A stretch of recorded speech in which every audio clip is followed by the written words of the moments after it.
নানা শাস্ত্র বিচারণৈক নিপুণ সদ্ধর্ম সংস্থাপক লোকানাং হিতকারিণ ত্রিভুবনে মান্যৈ শরণ্যাকর রাধা কৃষ্ণ পদারবিন্দ ভজনা নন্দেন মত্তালিক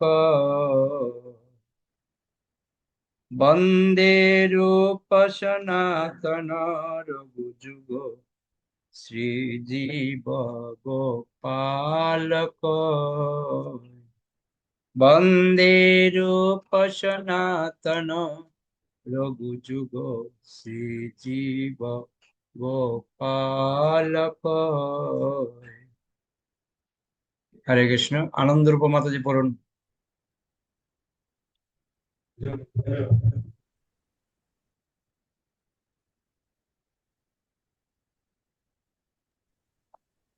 হরে কৃষ্ণ, প্রণাম। অপস্মার। শ্রীকৃষ্ণ যখন বৃন্দাবন থেকে মথুরায় চলে যান, তখন কোথায় শ্রীমতী পড়ছেন? কোথায় রাধারানী তার কোথায় কাছে কোথায় বার্তা প্রেরণ করেন যে তার মাতা কোথায়? ব্রজর তার বিরহে এতই কাতর হয়ে পড়েছেন যে সমুদ্রের উপকূলে যেমন ফেনা দেখা যায়, সেই রকম ফেনা তার মুখ দিয়ে বেরোচ্ছে।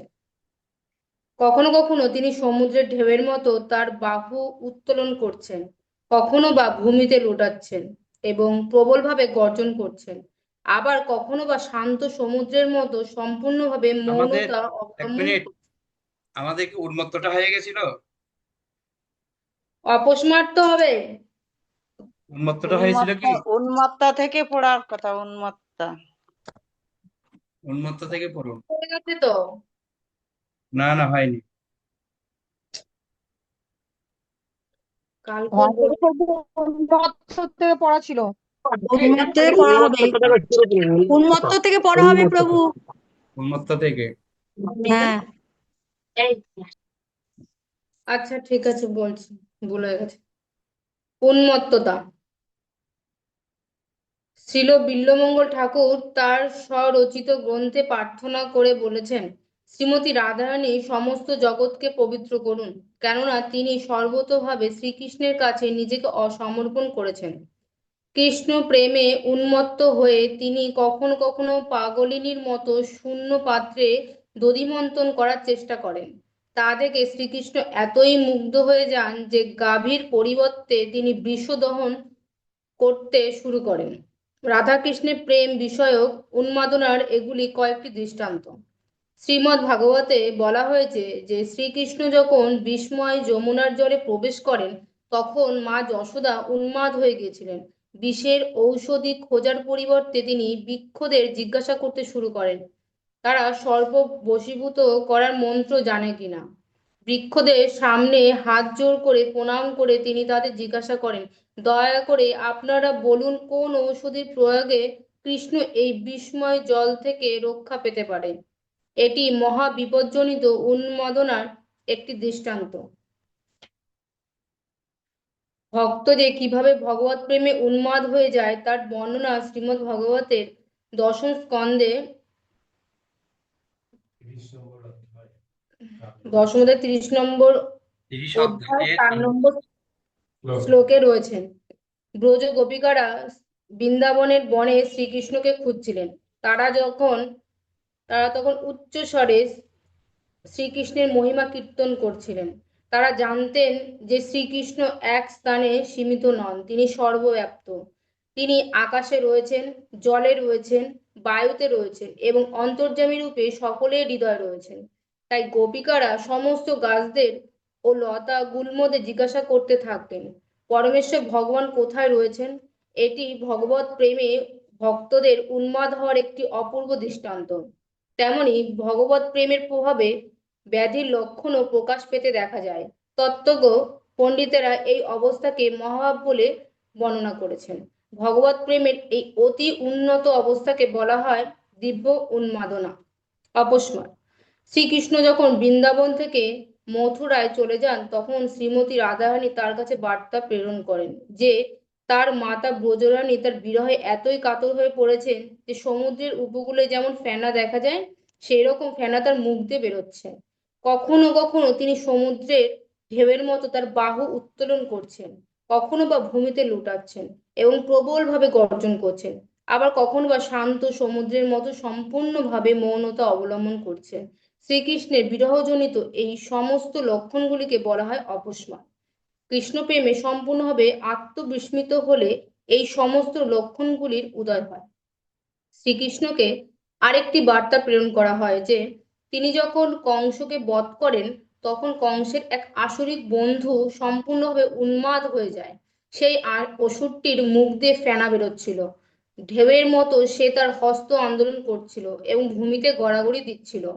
এই আসরিক ভাবগুলি শ্রীকৃষ্ণের সঙ্গে বীভৎস রসে সম্বন্ধিত হওয়ার ফলে প্রকাশিত হয়েছিল। এটি শ্রীকৃষ্ণের সঙ্গে একটি গৌণ রসের সম্পর্ক।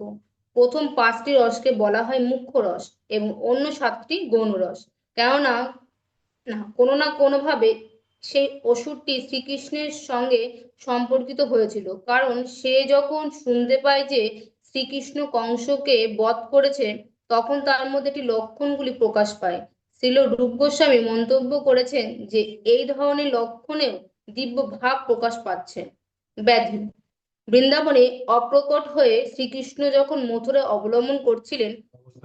অবস্থান করছিলেন তখন তার কয়েকজন সখা তাকে জানান, হে কৃষ্ণ, তোমার বিরহে ব্রজবাসীরা এতই কাতর হয়ে পড়েছে যে মনে হচ্ছে তারা যেন ব্যাধিগ্রস্ত হয়ে পড়েছে। তাদের শরীর উত্তপ্ত হয়েছে এবং তারা ঠিকমতো চলাফেরা করতে পারছে না, তারা কেবল ভূমিতে শয়ন করে দীর্ঘশ্বাস ফেলছে। শ্রীমদ্ ভাগবতের দশম স্কন্ধে 12 নম্বর অধ্যায় 44 নম্বর শ্লোকে বর্ণনা করা হয়েছে যে মহারাজ পরীক্ষিত যখন শ্রীল সুখদেব গোস্বামীর কাছে অনন্ত দেব সম্বন্ধে জিজ্ঞাসা করেন তখন সুখদেব গোস্বামীর মধ্যে শিথিলতার লক্ষণ প্রকাশ পায়। তবুও তিনি নিজেকে সংবরণ করে মৃদু মন্দ স্বরে মহারাজ পরীক্ষিতের প্রশ্নের উত্তর দিতে থাকেন। এই শিথিলতা দিব্য আনন্দ প্রসূত জড়ভাব থেকে উৎপন্ন বলে বর্ণনা করা হয়েছে। শ্রীমদ্ ভাগবতের আর এক জায়গায় বর্ণনা করা হয়েছে যে তাদের শৈশব লীলার বহু বছর পরে ব্রজবালারা যখন সূর্যগ্রহণের সময় কুরুক্ষেত্রের পূর্ণভূমিতে আবার শ্রীকৃষ্ণের সঙ্গে মিলিত হলেন তখন তারা স্তম্ভিত হয়ে যান। তাদের শ্বাস, চোখের পলক ও অন্য সমস্ত দৈহিক কার্যকলাপ স্তব্ধ হয়ে যায়। এখন তারা মূর্তির মতো শ্রীকৃষ্ণের কাছে দাঁড়িয়ে থাকে।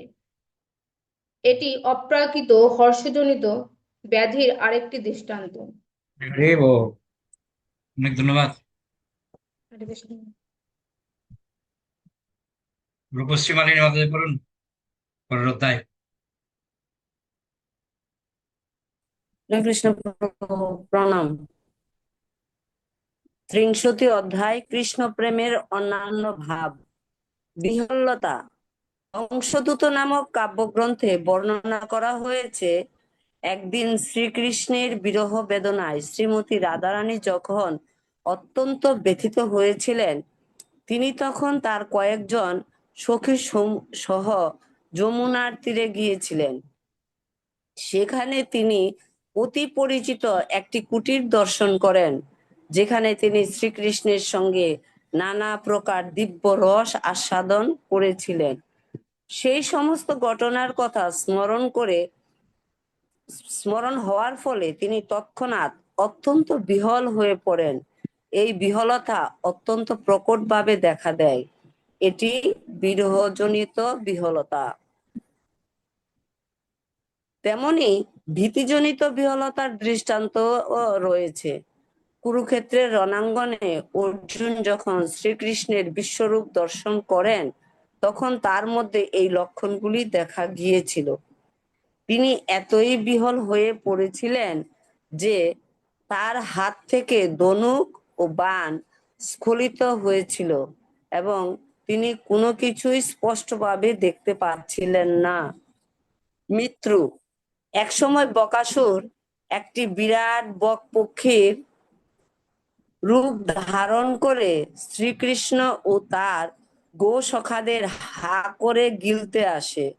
কৃষ্ণকে বকাসুরের মুখে প্রবেশ করতে দেখে বলরাম ও অন্যান্য গোপবালকরা মৃতবৎ মূর্ছিত হয়ে পড়েছিলেন। কোন বীভৎস দৃশ্য এবং দুর্ঘটনার ফলে ভক্তরা মোহিত হয়ে পড়লেও তারা কখনো শ্রীকৃষ্ণকে ভুলে যান না। চরম বিপদেও তারা শ্রীকৃষ্ণকে স্মরণ করতে পারেন। এটি হচ্ছে কৃষ্ণ ভাবনামৃতের অপূর্ব লাভ। মৃত্যুর সময়ও যখন দেহের সমস্ত কার্যকলাপ বিকল হয়ে যায়, তখন ভক্ত তার অন্তরের অন্তঃস্থলে শ্রীকৃষ্ণকে স্মরণ করেন এবং তার ফলে তিনি পুনরায় এই ভবসমুদ্র পতিত হওয়ার চরম বিপদ থেকে রক্ষা পান। এইভাবে কৃষ্ণ ভাবনামৃতের প্রভাবে ভক্ত প্রাকৃত স্তর থেকে বৈকুণ্ঠ লোকে উন্নীত হন। এই সম্পর্কে মথুরায় দেহ ত্যাগ করেছেন যে সমস্ত মানুষ, তাদের সম্বন্ধে বলা হয়েছে, এই সমস্ত মানুষদের শ্বাস প্রশ্বাস অত্যন্ত ক্ষীণ হয়ে এসেছিল। তাদের চক্ষু সম্পূর্ণভাবে খোলা ছিল, তাদের দেহ বিবর্ণ হয়ে গিয়েছিল এবং তারা কৃষ্ণ নাম উচ্চারণ করছিলেন। এইভাবে তারা তাদের জড় শরীর ত্যাগ করেন। মৃত্যুর পূর্বে এই লক্ষণগুলি দেখা যায়। আলস্য, কখনো কখনো আত্মতৃপ্তি অথবা অধিক পরিশ্রমের অরুচি থেকে শক্তি থাকা সত্ত্বেও কেউ যখন তার কর্তব্য কর্ম সম্পাদন করতে চায় না, তাকে বলা হয় আলস্য। এই আলস্য কৃষ্ণ প্রেমেরও একটি অভিব্যক্তি। যেমন গোবর্ধন পূজা উৎসবে ব্রাহ্মণেরা এত তৃপ্ত হয়েছিলেন যে তারা নন্দ মহারাজকে বলেন, হে গোপেন্দ্র, গোবর্ধন উৎসবে আমরা এত তৃপ্ত হয়েছি যে আমরা আর আশীর্বাদ করতেও সমর্থ নই। এটি আত্মতৃপ্তিজনিত আলস্যের একটি উদাহরণ। এক সময় শ্রীকৃষ্ণ যখন তার গোপ সখাদের সঙ্গে খেলার ছলে লড়াই করছিলেন, সুবল তখন পরিশ্রান্ত হয়ে পড়েন। শ্রীকৃষ্ণ তখন তার অন্যান্য সখাদের বলেন, আমার সঙ্গে লড়াই করে সুবল অত্যন্ত ক্লান্ত হয়ে পড়েছে, সুতরাং তাকে আর লড়াই করতে আহ্বান করে বিরক্ত করো না। অধিক পরিশ্রমে অনীহাজনিত আলস্যের এটি একটি দৃষ্টান্ত। জড়তা, শ্রীমৎ ভাগবতের দশম স্কন্ধের ১বিংশতি অধ্যায়ের ১৩ নম্বর শ্লোকে বর্ণনা করা হয়েছে, গোপিকারা বৃন্দাবনের গাভীদের কৃষ্ণ প্রেম জনিত জড়তার প্রশংসা করেছেন। গোপিকারা দেখেন যে গাভীরা শ্রীকৃষ্ণের মধুর মুরলী ধ্বনি শ্রবণ করছিল। তাদের দেখে মনে হচ্ছিল তারা যেন সেই অপ্রাকৃত শব্দ তরঙ্গের অমৃত পান করছে। গোবৎসরা স্তম্ভিত হয়ে দুধ পান করতে ভুলে গিয়েছিল। তারা যেন তাদের চক্ষু দিয়ে শ্রীকৃষ্ণকে আলিঙ্গন করছিল এবং তাদের চোখ দিয়ে অশ্রু ঝরে পড়ছিল। এটি শ্রীকৃষ্ণের মধুর মুরলী ধ্বনি শ্রবণজনিত জড়তার একটি দৃষ্টান্ত। শ্রীকৃষ্ণের বিরুদ্ধে কথা শ্রবণের ফলে যখন লক্ষণা ব্যাকুল হয়ে উঠেছিলেন, তখন তিনি নির্নিমেষ নয়নে জ্বরের মতো নিশ্চলা হয়ে পড়েন। এটি শ্রবণজনিত জড়তার একটি দৃষ্টান্ত। শ্রীমৎ ভাগবতমের দশম স্কন্ধের ৭১ অধ্যায়ের ৩৯ শ্লোকে বর্ণনা করা হয়েছে যে মহারাজ যুধিষ্ঠির যখন ভগবান শ্রীকৃষ্ণকে পরম আদরের সঙ্গে তার গৃহে নিয়ে আসেন, তখন আনন্দে অধীর হয়ে তিনি আত্মবিস্মৃত হন। এটি শ্রীকৃষ্ণের দর্শনজনিত জড়তার একটি দৃষ্টান্ত। শ্রীমতের ভাগবতমের দশম স্কন্ধের ৩৯তম অধ্যায়ে ৩৬ নম্বর শ্লোকে আরেকটি উদাহরণ রয়েছে। শ্রীকৃষ্ণ যখন মথুরায় গমন করছিলেন, তখন ব্রজগোপিকারা যাদের হৃদয়ে শ্রীকৃষ্ণের অনুগমন করছিল, তারা স্তম্ভিত হয়ে জড়বৎ শ্রীকৃষ্ণের রথ চলে যেতে দেখেছিলেন। যতক্ষণ পর্যন্ত রথের ধ্বজা এবং রথের চাকা থেকে উত্থিত ধূলি দেখা যাচ্ছিল, ততক্ষণ তারা ছবির মতো নিশ্চল হয়ে তা দেখছিলেন। শ্রীকৃষ্ণের এক সখা এক সময় তাকে সম্বোধন করে বলেন, হে মুকুন্দ, তোমার বিরহ ব্যথায় ব্যথিত গোপবালকদের পেশাদারী ব্রাহ্মণদের বাড়ির অনাদৃত বিগ্রহের মতো মনে হচ্ছে। এক ধরনের পেশাদারী ব্রাহ্মণ আছে যারা জীবিকা নির্বাহের জন্য অর্থ উপার্জন করতে বিগ্রহ পূজা করে। এই ধরনের ব্রাহ্মণেরা ভগবানের শ্রী বিগ্রহের প্রতি মোটেই আসক্ত নয়। তাদের একমাত্র উদ্দেশ্য হচ্ছে সাধু সেজে অর্থ উপার্জন করা। তাই এই ধরনের পেশাদারী ব্রাহ্মণদের পূজিত বিগ্রহের ঠিক মতো শৃঙ্গার অঙ্গরাগ হয় না, তাদের সাজসজ্জার পরিবর্তন হয় না এবং তাদের শ্রীঅঙ্গ পরিষ্কার করা হয় না। তারা দেখতে মলিন এবং তত আকর্ষণীয় নয়। প্রকৃতপক্ষে ভগবানের শ্রী বিগ্রহের আরাধনা খুব সাবধানতার সঙ্গে করা উচিত। প্রতিদিন তাদের বসন পরিবর্তন করা উচিত এবং যতদূর সম্ভব রত্ন অলংকারে তাদের ভূষিত করা উচিত। কিছুই এত পরিষ্কার ও সুন্দর হওয়া উচিত যাতে সেই বিগ্রহ দর্শন করে মানুষ আকৃষ্ট হয়। এখানে পেশাদারী ব্রাহ্মণদের বাড়িতে বিগ্রহের উদাহরণ দেওয়া হয়েছে, কেননা সেই সমস্ত মূর্তি মোটেই আকর্ষণীয় নয়। শ্রীকৃষ্ণের অনুপস্থিতিতে বৃন্দাবনে শ্রীকৃষ্ণের সখাদের অনাদৃত বিগ্রহের মতো মনে হচ্ছিল। ব্রীড়া লজ্জা।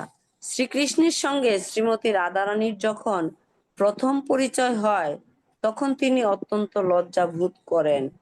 তার এক সখী তখন তাকে বলেন, হে রাধে, তুমি তোমার সৌন্দর্য ও তোমার সত্তা গোবিন্দকে অর্পণ করেছ, এখন তোমার লজ্জিত হওয়া উচিত নয়। দয়া করে হর্ষভরে তার দিকে তাকাও। হাতি বিক্রি করে কি অঙ্কুশের জন্য কৃপণতা করা উচিত? এটি শ্রীকৃষ্ণের সঙ্গে পরিচিত হওয়ার হর্ষজনিত লজ্জার একটি দৃষ্টান্ত। শ্রীকৃষ্ণ যখন স্বর্গ থেকে পারিজাত পুষ্প নিয়ে যাচ্ছিলেন, তখন দেবরাজ ইন্দ্র তাকে বাধা দেন। ফলে শ্রীকৃষ্ণের সঙ্গে ইন্দ্রের যুদ্ধ হয় এবং সেই যুদ্ধে ইন্দ্র পরাজিত হন। পরাজিত হওয়ার ফলে ইন্দ্র অত্যন্ত লজ্জিত হন। নত মস্তকে তিনি তখন শ্রীকৃষ্ণের সামনে দাঁড়িয়েছিলেন এবং শ্রীকৃষ্ণ তখন তাকে বললেন, ঠিক ঠিক আছে ইন্দ্র, তুমি এখন এই পারিজাত নিয়ে যেতে পারো, তা না হলে তোমার পত্নী শচী দেবীর কাছে তুমি মুখ দেখাতে পারবে না। ইন্দ্রের এই লজ্জার কারণ পরাজয়। আর এক সময় শ্রীকৃষ্ণ উদ্ভবের সমস্ত গুণের প্রশংসা করছিলেন। এইভাবে শ্রীকৃষ্ণের মুখে নিজের প্রশংসা শুনে উদ্ভব লজ্জায় মস্তক অবনত করেন। হরিবংশতে বর্ণনা করা হয়েছে, রুক্মিণীর সামনে নিজেকে হীন বলে মনে করে সত্যভামা বলেন, হে কৃষ্ণ, রৈবতক পর্বত সর্বদাই বসন্তকালীন পুষ্পে পরিপূর্ণ, কিন্তু তোমার প্রেম থেকে বঞ্চিত হয়ে সেই সৌন্দর্য দর্শন করে কি লাভ? এটি অবজ্ঞাজনিত লজ্জার একটি দৃষ্টান্ত।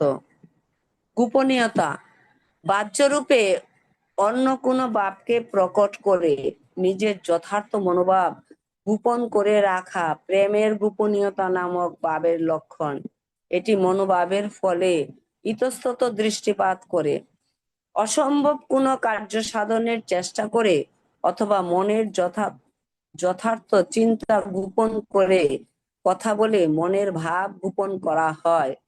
মনোভাব সম্বন্ধে পারঙ্গত আচার্যদের মতানুসারে হৃদয়ের যথার্থ স্নেহ গোপন রাখার এই প্রয়াস কৃষ্ণ প্রেমের একটি লক্ষণা। শ্রীমৎ ভাগবতমের দশম স্কন্ধে দ্বিবিংশতি না 32 অধ্যায়ের 15 শ্লোকে শুকদেব গোস্বামী বলেছেন, হে রাজন, ব্রজগোপিকারা ছিলেন অপূর্ব সুন্দরী এবং রহস্যময় হাস্য ও আকর্ষণীয় বেশভূষায় তারা সজ্জিত ছিলেন। হৃদয়ে কাম ভাবের উদ্দীপনা করে তারা বিচরণ করতেন। কখনো কখনো তারা শ্রীকৃষ্ণের করকমল তাদের অঙ্কে স্থাপন করতেন এবং কখনো তারা তাদের চরণ কমল তাদের বক্ষে ধারণ করতেন। তারপর তারা তাদের মনোভাব গোপন করে শ্রীকৃষ্ণের সঙ্গে এমন ভাবে কথা বলতেন যেন তারা অত্যন্ত ক্রুদ্ধ হয়েছেন।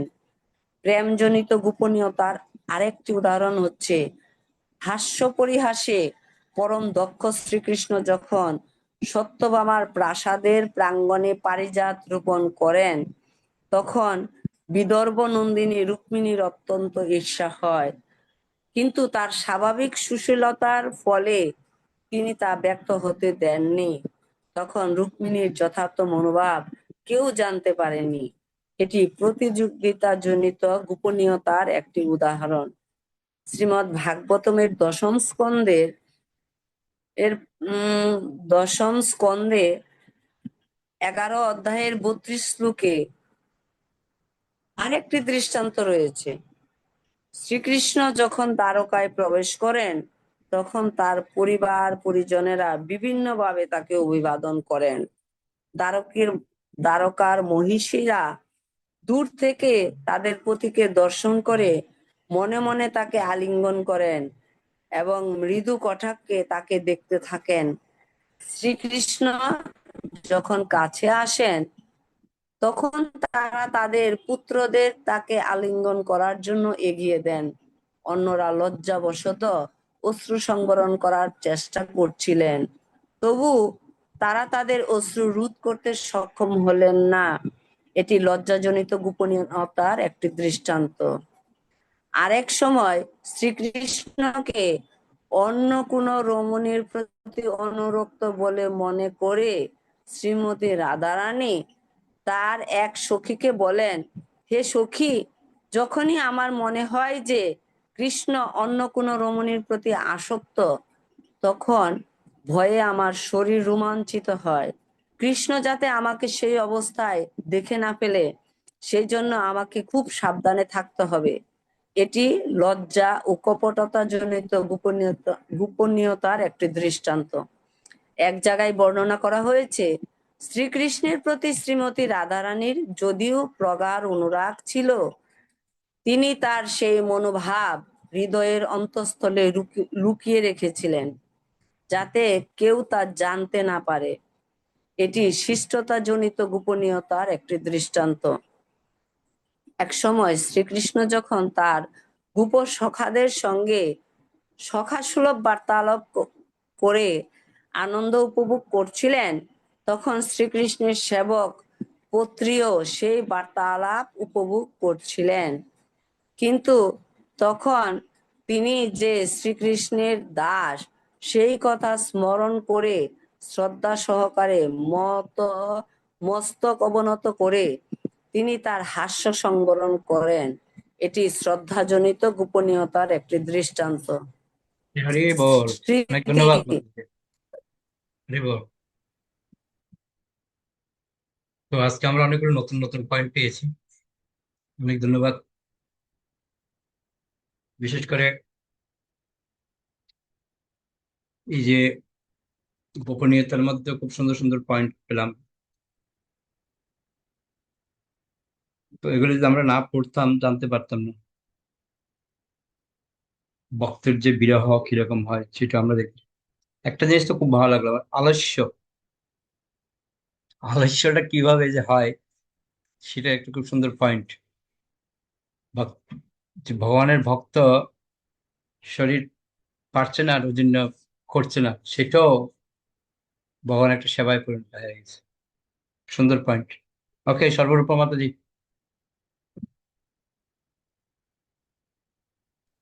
হরে কৃষ্ণ প্রভু প্রণাম। প্রভু এখানে জড়তার মধ্যে নির্নিমেষ, তখন তিনি নির্নিমেষ নয়নে জ্বরের মতো নিশ্চল হয়ে পড়েন। এই জায়গাটা নির্নিমেষ কথাটার অর্থ কি? লাস্টের দিকে না ফার্স্টের দিকে? মানে দ্বিতীয় প্যারাটার লাস্টের দিকে।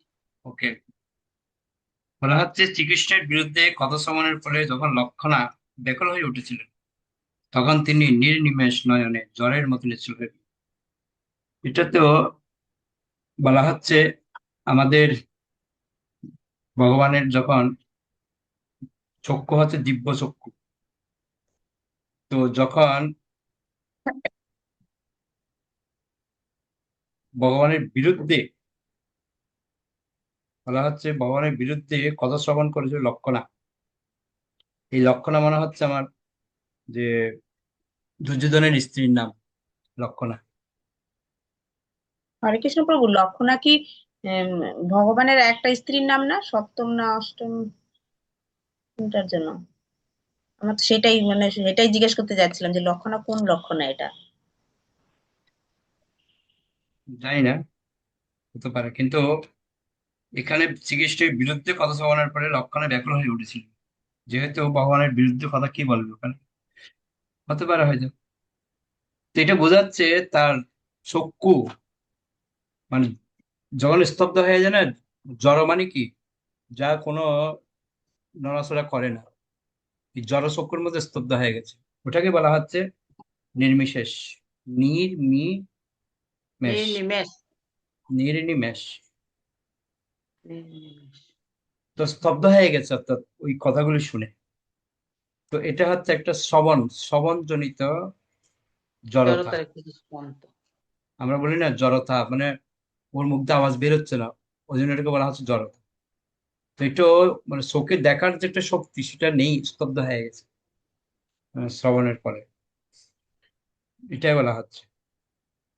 ঠিক প্রভু আছে। আরেকটা জায়গায় একটু বুঝতেছি না, এই বিরাট যে লজ্জা, ওইটার প্রথম প্যারার শেষের দিকে, হাতি বিক্রি করে কি অঙ্কুশের জন্য কৃপণতা করা উচিত?